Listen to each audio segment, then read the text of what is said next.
Joining us now on Somehow We Manage, Mr. Levar Fisher. Mr. Fisher, how you doing, sir?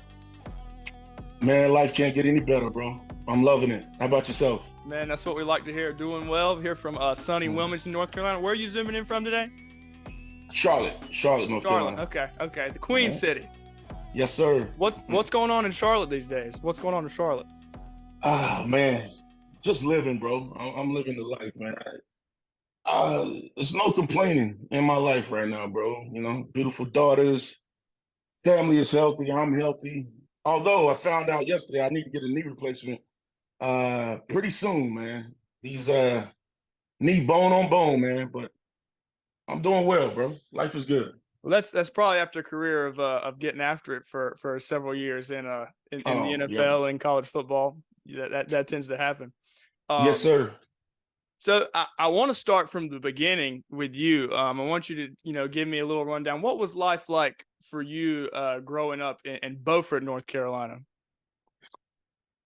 Dude, I had the best childhood, man. My father was a man's man. My dad was a fisherman. He worked at the state port. We did farming. I don't know, man. Just seeing my father, bro, that was my hero, man. Seeing him go at it, never complaining, it just showed me hard work. And it showed me how hard work pays off. So, yeah, growing up down in that area, bro, life was good, man. Had a bunch of cousins playing around, learned football. I'm the baby of 8, so I had 4 brothers to look up to and watch them. And yeah, man, life was great. So obviously, you had a great high school career. You were able to make it to the next level. How would you describe your recruitment process? Um, when I think back on it, bro, like I didn't, my high school wasn't that good at football. Really wasn't that good. So, but we had people that, I remember my coach, Mickey Edwards. He just told me to give my all, and people are going to notice.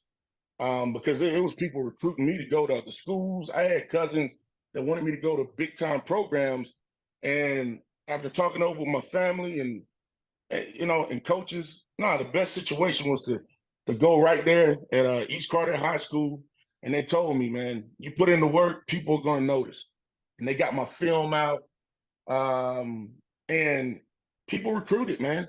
I wasn't really one of those level guys getting recruited until I showed up at NC State, and then everybody knew who I was. You know? So when you finally make it to NC State, make it to the big time. What were some of the biggest challenges you faced when you got there? Coming from a smaller program, bro, I didn't really know football the way a lot of guys knew it. I had to learn how to do it, man. I had to learn how to. I needed to learn the X's and O's because I was one of the best athletes coming in as a rookie.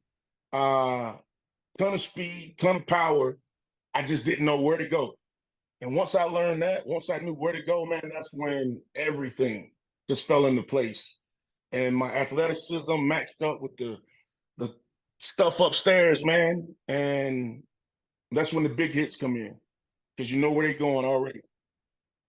I heard a story about you, something about early on in your career at NC State. You got in a little trouble and you had to run some laps at practice. Do you remember that story?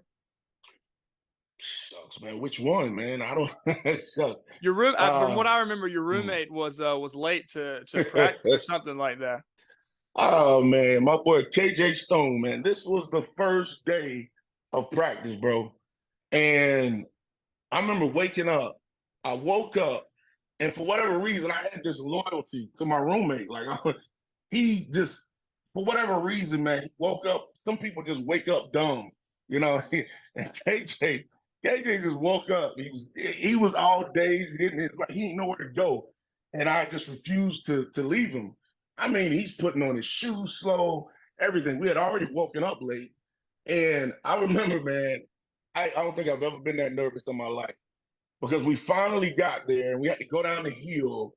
And man, I remember my Coach Pate. Coach Pate looked at me, man, and he said, "I think you came out here to see how dumb you can be." And man, he ran the hell out of me. That was one of the things I was like, so what? Now, never ever being late again. But yeah, I still haven't forgiven KJ for that. I paid, man. Do you remember what the punishment was? What did they make you do? Do you remember? Golly, I think we were doing 100-yard gasses, I think it was.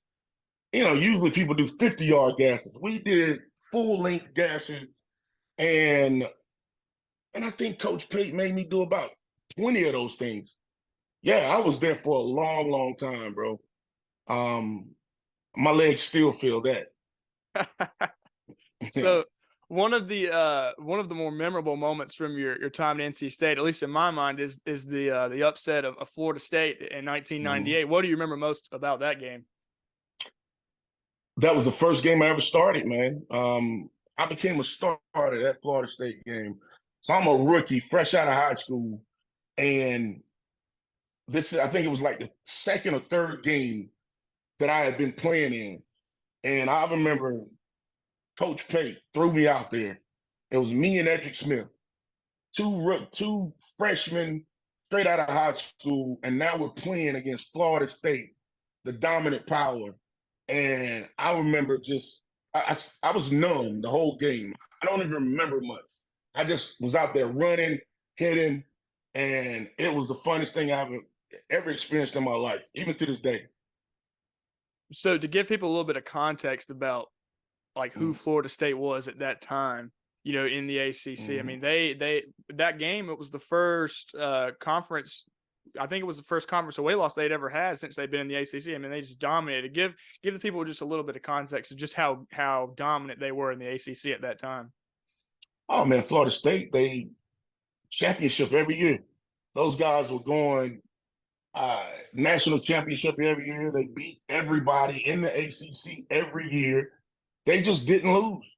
And if I'm not mistaken, yeah, I don't think they had lost a ACC game for probably 5, 10 years or something like that.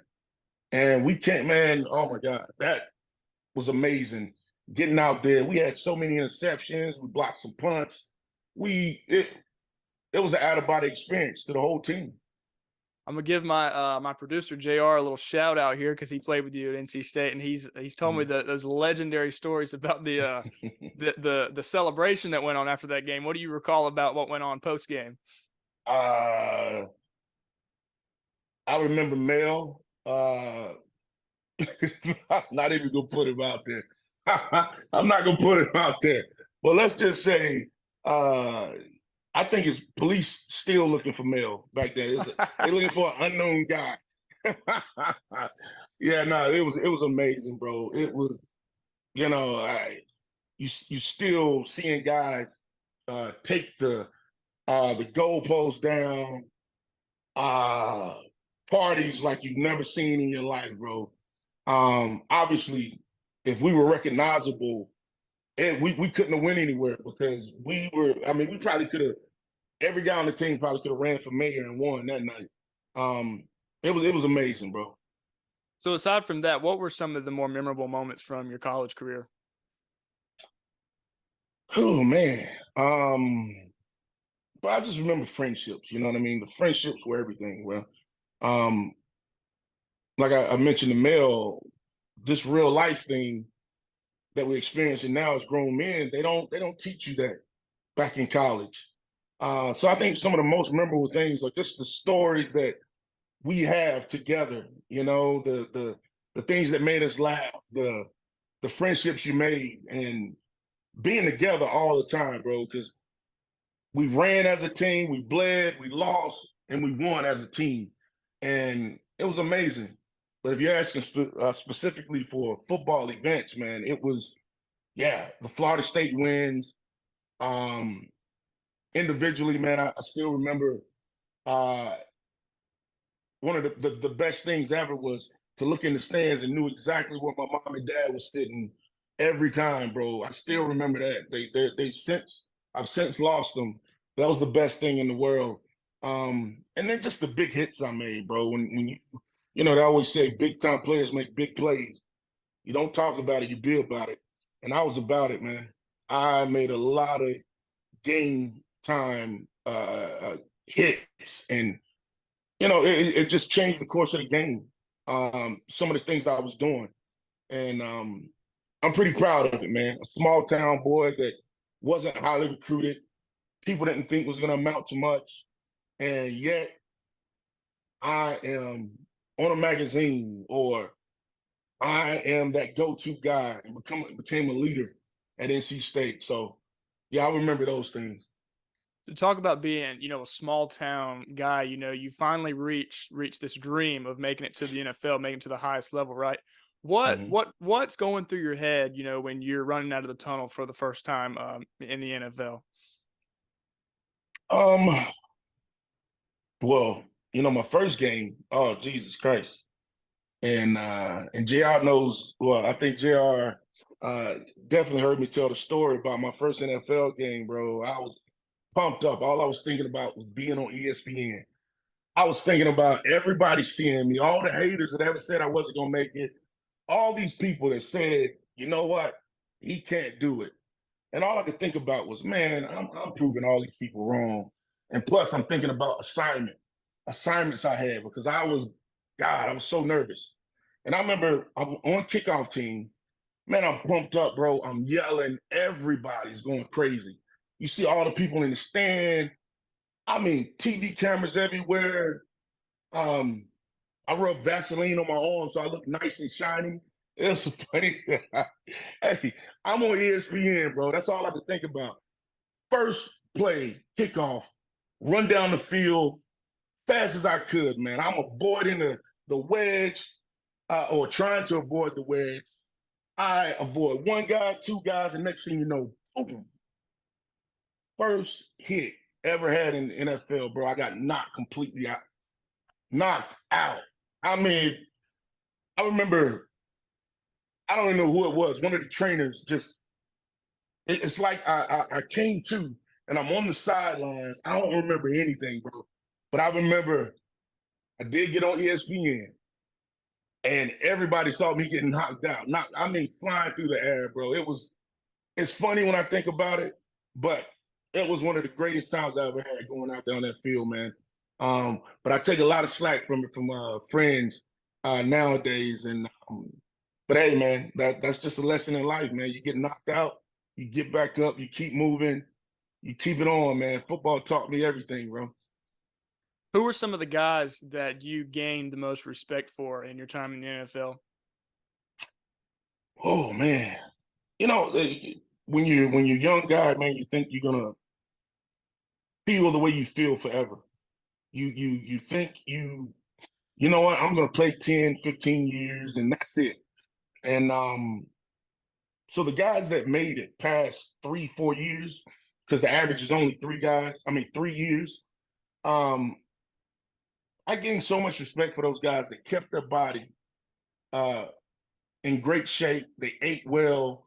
And so any of the older guys, man, I had nothing but respect, for those guys. Um, I can't really say specifically, names, but yeah, any guys that played 5 years, man, I had nothing but respect, bro, because it takes a lot out of your body, and it takes tremendous commitment to eat well, to do things the right way.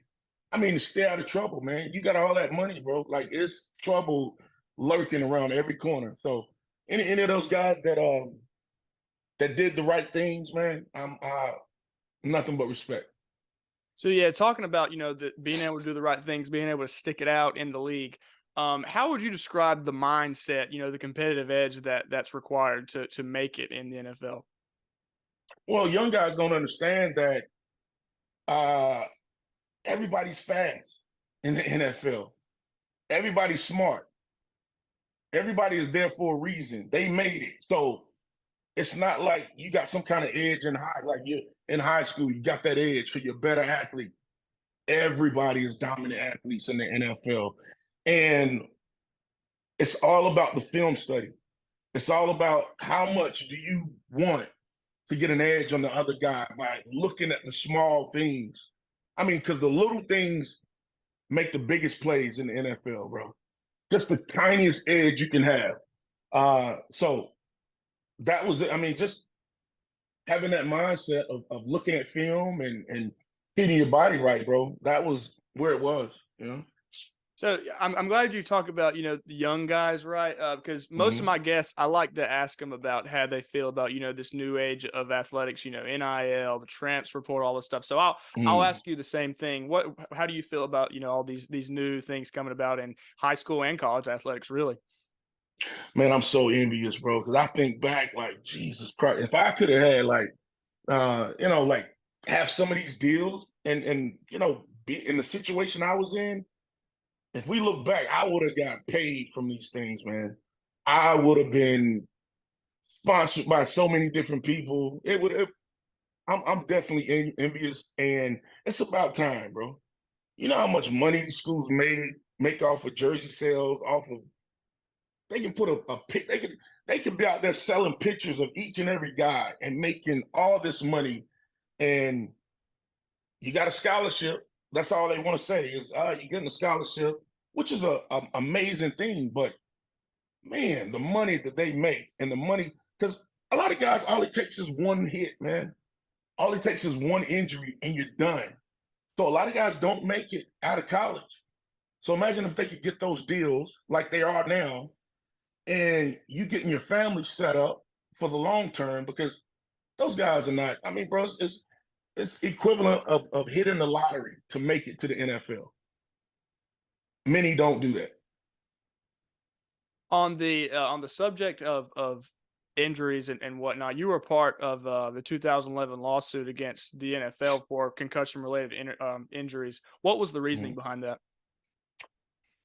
Oh man, you know, all these different things going on in guys' brains. Um, you don't know the damage it does to your body until later on in life. Uh, so I think this right here is set up even that even right now, if you don't have any brain injuries, you're in that suit because 10, 15 years from now, bro, you probably can't even remember your name, And this thing is set up to where as long as you're part of that suit, it's always going to take care of you. And I am all for it. I'm all for it right now, man. And I don't know, man. It's all about my family. It's nothing personal. It's nothing uh, uh, like you're mad at the NFL. The NFL took very care. They still take very good care of me. And but this right here is just a fair thing to do, man. To take care of guys' families.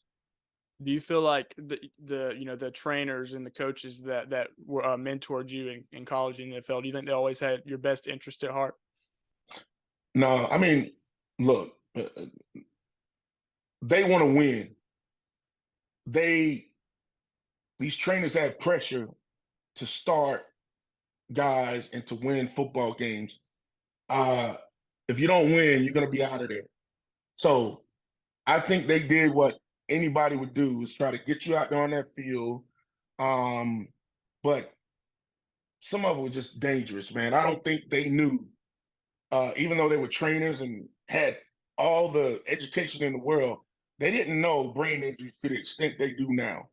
And I think it would have changed the game if they would have had that research, But I just answered your question. No, they didn't have your best interest. They had the team's best interest.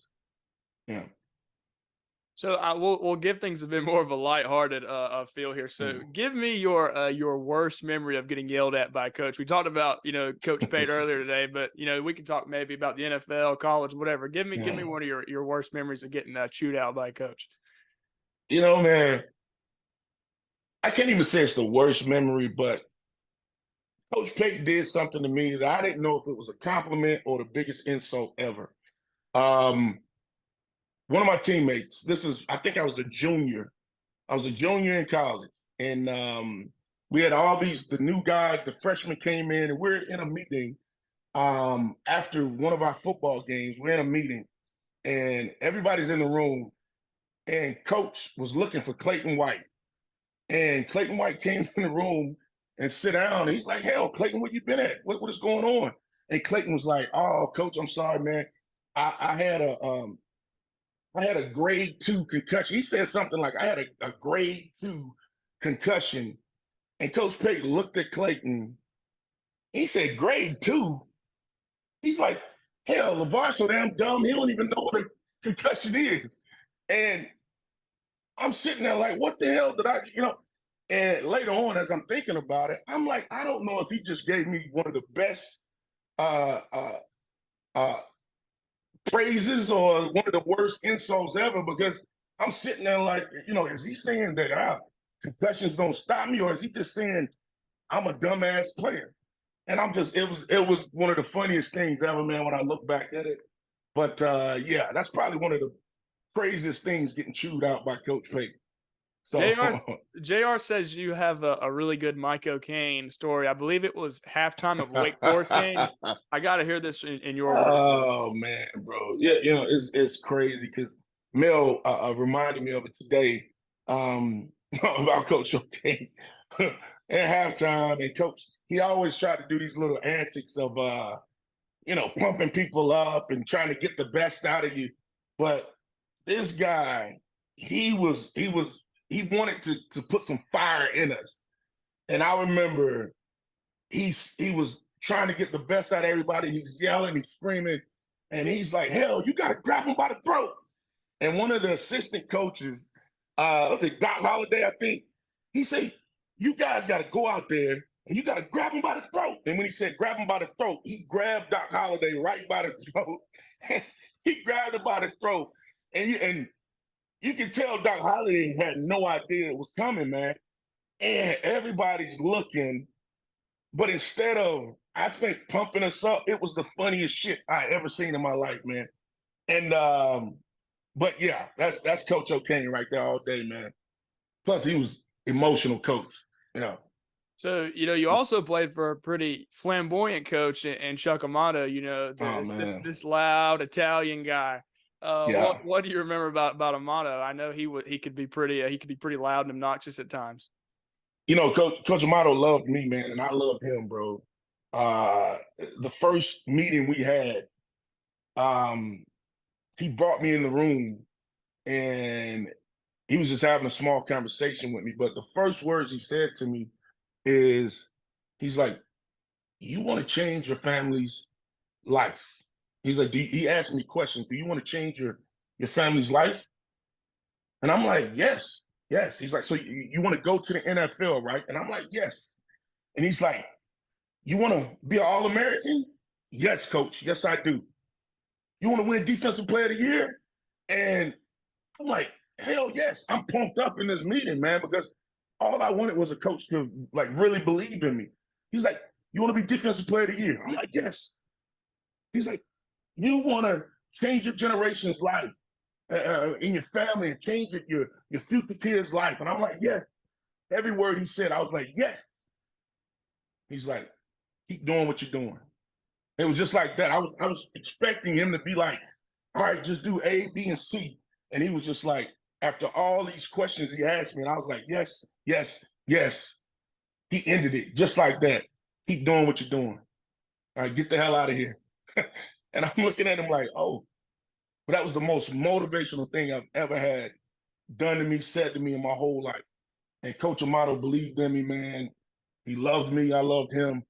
And I laid it. That's one coach I laid everything on the line for, man. And yeah, anytime I get a chance to see him, I'm giving that guy the biggest hug in the world, man. I love that guy for real. Chuck the chest. Chuck the chest. Chuck the chest. So I've heard a lot of stories. I've even asked JR about this about Philip Rivers when he first got to NC State, because everybody says, he's such a born leader. He fit right in with the motto, Yeah. but he was a young freshman, enrolled early, and he just Mhm. took over from day one. I mean, everybody knew he was the leader of that team. Tell me about Rivers when he first got to NC State. Philip was different, man. He's a different beast, bro. Philip, uh, the guy, he just came over and implanted himself in, because guys are playing video games. And, some guys just talk junk or whatever playing video games.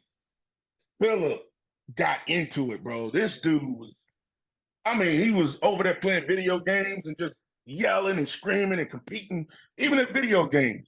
And then you start to see it translate onto the field where he's I mean, bro, workouts. He's pushing it.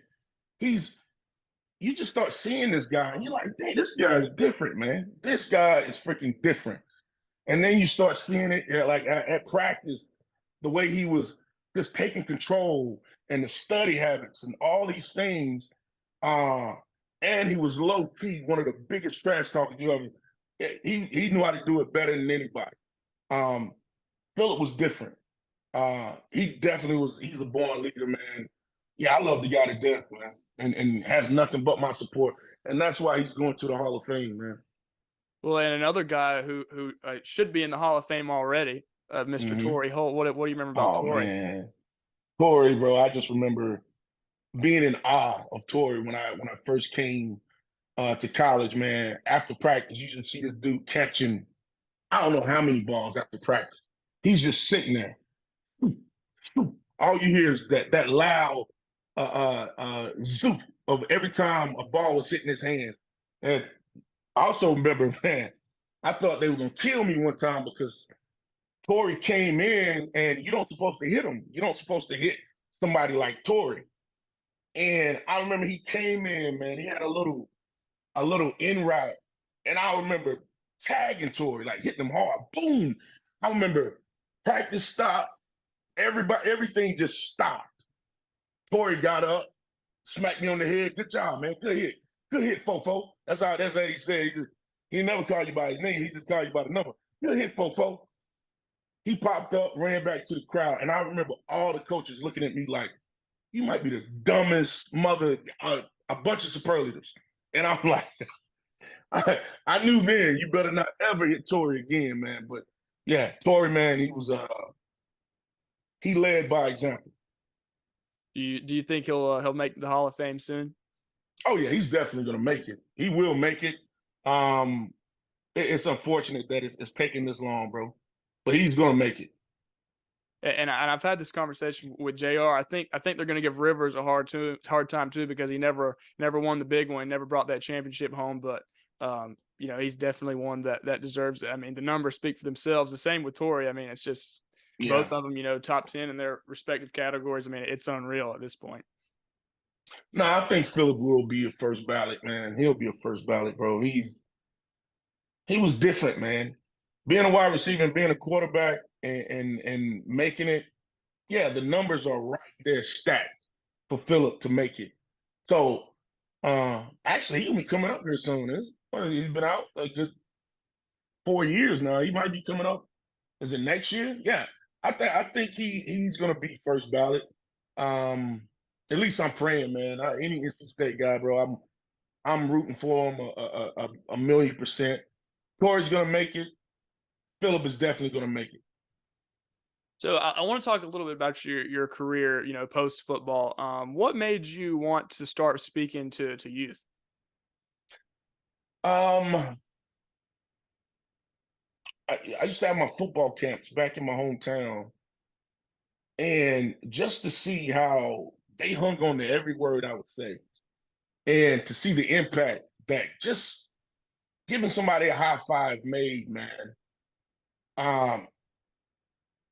It made me want to make an impact that way. I didn't know I actually wanted to be a speaker until I remember, man. It just things. I'm a true believer in God, man, and things just fell in place, bro. Um, I remember after I ended up getting released from Arizona, I went down to New Orleans for a year, and I remember pouting my ass off, man, because my knee was killing me, and I deep down I knew it was over. I knew it was over, and I knew I couldn't play anymore, and I remember just pouting. And this guy that my ex-wife is a bunch of this guy. I always used to see him at these family events, and I remember him asking me. He says, "Hey, man, I can't make this football camp, but can you go? Can you go and just coach the linebackers for me?" And of course, I was like, "Oh, no problem. I ain't anything to do. I'm already in a low-key depression. I just want to get out and do something." And I went and I coached in this Ray McElroy. He's a cornerback. Used to play with the Colts. I went and coached in his football camp. Ray was a speaker. And at this camp, Ray asked me to get up and speak for 5 minutes, tell these kids your story or whatever. And I did that. And he came to me. He's like, hey, man, you ever thought about speaking? He's like, bro, you're really good at it. You're really, really good at it, man. You have to think about it. And I was like, cool. 2 weeks before that, like I said, I was pouting. I'm praying, God, I don't know what I'm going to do, man. Football's all I've had. I don't know what I'm going to do. These things happen. And I remember giving that speech, and Ray said, you're good at it. You need to think about doing it. And he says, hey, man, I speak for this company called Sports World. They're having a big gala here in Chicago a week from now. He's like, the president's going to be there. I'll introduce him. I'll tell him about you. Man, just like that, within the 2 weeks, I'm sitting down with the president. I gave them a little sample of me speaking. They offered me a job just like that, bro. I got into it, and it changed my life, man. They taught me how to speak. They taught me how to express myself. They taught me that just your story alone can change lives. And I loved it, man. I was a true storyteller, and I still am. And I love it, man. It's one of the best things in the world, bro. I never thought there would be anything to compete with my love of football until I got into a room, and I mean, it's 500 young people, and you can hear silence because they're hooked on every word, and you can speak life or death, man. And I'm choosing to speak life, bro, and I'm loving it, and I'm just making an impact, bro, and I love it, man. What's your message to young people when you go up and speak? It's so many. I give so many, bro. And now I'm at a point where I can cater to whatever they want. But for the most part, bro, it's one of my books is Hold On to Your Dreams. My second book is called Freeze and Think About It, and that's about decisions. So when I go, man, all I want to do is make sure these guys that understand that no matter where you are, where you come from, you can make it. No matter how many times you fall, you get back up, you keep moving forward, and you keep wanting more for your life.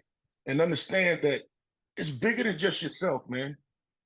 If I would have just gave up because somebody told me I couldn't, and I just laid there on the ground and never got back up, bro, I wouldn't have been able to start my foundation. I wouldn't have been able to raise so much money and do things all because I gave up. It's bigger than yourself.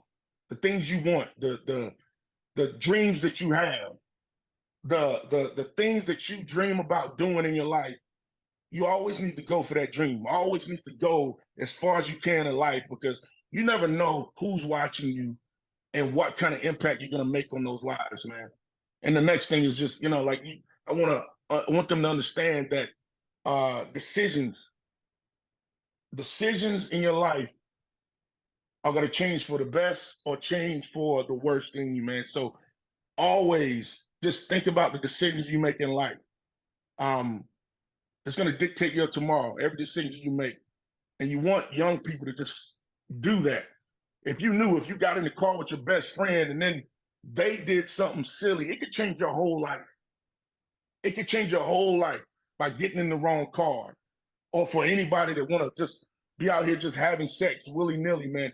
It could change your whole life if a kid get brought into it. Just, man, and I heard this quote, bro, you're not born a winner, you're not born a loser, you're born a chooser. And I truly believe that, man. All the choices, all the decisions you make in life, it's going to put you in one category or another. Which one do you want to go in?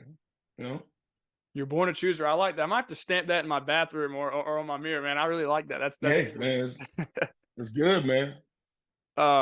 So, you talk about influencing young people, but what advice do you have for people your age, like former athletes, post-career? What advice do you have for them, when, like you said, when it's all over? Well, again, it's bigger than yourself, man. Like everybody has still, you have to, when football is over, you still have to have goals and aspirations to do something, and just go for it. Like they say, leap and grow wings on the way down, man. We don't know everybody, like so many people are waiting for the perfect time oh man, or waiting for when my money is right, or when you know what, when I'm married, or when this happens and that happens, they sit back and they waiting for the perfect time. There is never going to be a perfect time, man. So just go for it. Just go for it, and just do your thing, man. Do your thing, and just believe in yourself. Believe in yourself, because look, man, yeah, it's so many negative people out here, bro. Before you even get your story out, just because they can't think they can do it, they're telling you that no, that's not going to work because they can't see themselves. They can't see it happening for themselves, and they want to bring you down. And they're probably not even doing it consciously. They just are negative people. And people are just negative sometimes when they can't see themselves. So keep your story to yourself. Hey man, hustle in the dark. Give everything you got, and things gonna work out. So, what goals and aspirations does Levar Fisher have for the future? Hey, my goal is to be on vacations, be chilling somewhere nice and hot, sunny around a beach. Man, I wanna still make an impact on these young people. I want my daughters taken care of the rest of their lives. Daddy's gonna work. Daddy's gonna make that sacrifice to make sure college is paid for, their weddings are paid for, and they're set up. They're given a good chance to be successful. Like I've always said, man, I want to spoil my daughters to death, but the moment they start acting spoiled is when I fail. So I never let them take anything for granted, and I make them understand that they can do anything they want. They have to work for it. Nothing is just going to fall in your lap. So, well, if you need somewhere sunny to come and hang out, you're always welcome down here in the Port City, my man. You need to come down and see us, hang out with me and JR sometime. Hey man, JR don't want to. He never invites me, man. I be begging and texting him, man. Hey man, can I come, man? Can I come? This dude told me. Can you believe this, man? This dude told me to stay out of Wilmington, man. He said my life might not be safe in Wilmington it's a shame. with him around. Do you ever get to make it to any football games at NC State? Oh man, I probably make it to 90% of the home games. Man. Okay. Yeah, awesome. yeah. Do you sit in the stands or do you sit up top? No, I'm on the sideline, man. Okay. They took care of me, bro. I became an ACC legend. Right. Yeah, I remember that. Yeah, man. They gave me that award like in 2017, and with that, becoming an ACC legend, they take care of you. They give you a sideline pass here and there, and I kind of hang out in the stands, or I got some pretty good friends too that have press boxes, so I might sit in the press box with them every now and then. I'm gonna start supporting again, so I think I'm gonna get some season tickets only just to support NC State, man. So, yeah. Are you a tailgate kind of guy? It depends. If JR did, I'm tailgating, but because JR, he knows how to tailgate, man. He turns in the mail once he turn that hat behind. Like if you can flip the hat, it's a different switch getting turned on, man. It can get a little weird and scary though, so be careful if that hat is kind of leaning and it's turned behind him. But no, man, yeah, I like to tailgate every now and then, but for the most part, man, I just want to come see NC State win and get out of there. Well, look, we've had season tickets, my family, for a year. So look, and this extends to JR too. Anytime you guys are in Raleigh, come see us. We'll treat you right. We'll get you some good food, some good fellowship, and big daps for you, my brother. So come see us next season. We'll treat you right. I'm gonna hold you to that, man. Okay. You better not be running out of chicken as soon as I get over there, man. Oh, there will be plenty of chicken. I promise you that. And we'll season it up nice too. Yes, sir. I appreciate it. Yeah, well, Levar, we appreciate you coming on today, man. It's been awesome talking to you. It's been a pleasure. We wish you the very best of luck moving forward. But yeah, it's been awesome talking to you. Hey, man, thank you so much for having me. Yes, sir. Thank you.